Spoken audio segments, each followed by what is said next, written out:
ایک شخص بڑا فسادی، شرابی، گناہگار، اپنے گناہوں کی وجہ سے اتنی شہرت لگتا تھا کہ لوگ اس سے نفرت کرتے تھے۔ اس کا انتقال ہو گیا۔ لوگ اتنے متنفر تھے کہ کوئی شخص اس کے جنازے میں شامل نہیں ہوا، نہ جنازہ پڑھنے کے لیے کوئی تیار تھا۔ اس کی اہلیہ نے 2 مزدور طلب کیے تاکہ اسے قبرستان چھوڑیں۔ اس کی میت کو بھی اٹھانے کے لیے کوئی تیار نہ تھا۔ جس وقت اس کی میت پہاڑ کے دامن میں جہاں قبرستان تھا اس کو دفن کرنا تھا پہنچی، ایک اس وقت کے زاہد عابد جو اس پہاڑ میں عبادت کرتے تھے وہ نیچے اترے اور جنازہ پڑھایا۔ ان کو دیکھتے دیکھتے لوگوں کا جمع غفیر ہو گیا اور لوگ جنازے کے لیے شریک ہو گئے۔ جنازے کے فراغت کے بعد لوگوں نے اس متقی زاہد شخص کو گھیر لیا کہ اللہ کے بندے، آپ نے اس کا جنازہ پڑھا دیا، آپ کی وجہ سے ہمیں جنازہ پڑھنا پڑ گیا۔ یہ تو بڑا گناہگار، بدکار، سیاہکار انسان تھا، شرابی تھا، ہر وقت شراب میں دھت رہتا تھا۔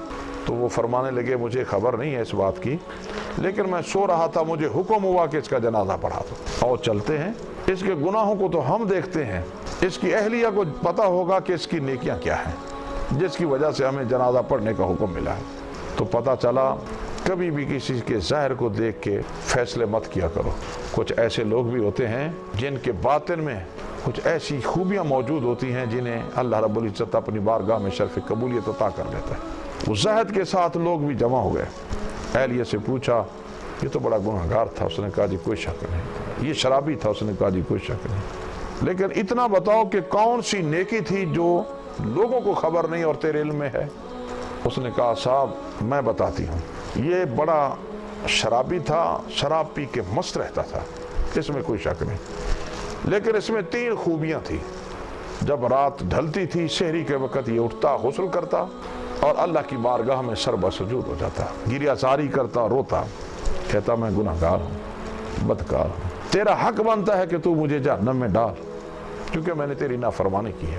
اے رب ذوالجلال اتنا کرم کر دے کہ میرا وجود اتنا بڑا بنا دے کہ جہنم میں اکیلا میں سما سکوں، مصطفیٰ کی امت میں سے کوئی اور آ ہی نہ سکے۔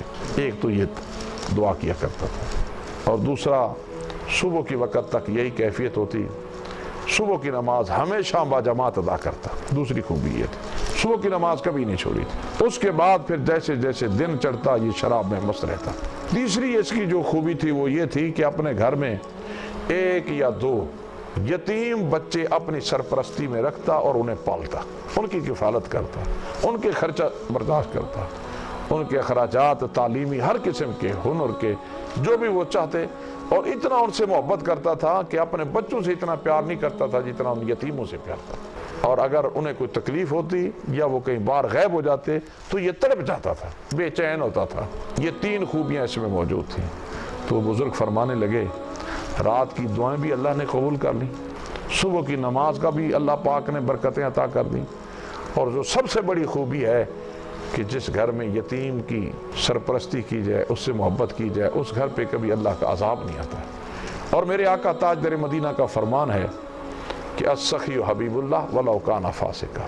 تو پتہ چلا گناہ انسان کرتا ہے تو اس میں نفرت پیدا ہوتی ہے، جب انسان نیکی کرتا ہے تو اس میں اللہ پاک انسانوں کو محبت عطا کرتا ہے۔ رب قدیر نے نیکی میں اتنی پاور رکھی ہے کہ انسان کے گناہ دھل جاتے ہیں، اور سب سے بڑی نیکی سخاوت ہے کہ گناہگار کو بھی اللہ اپنا محبوب بنا لیتا ہے۔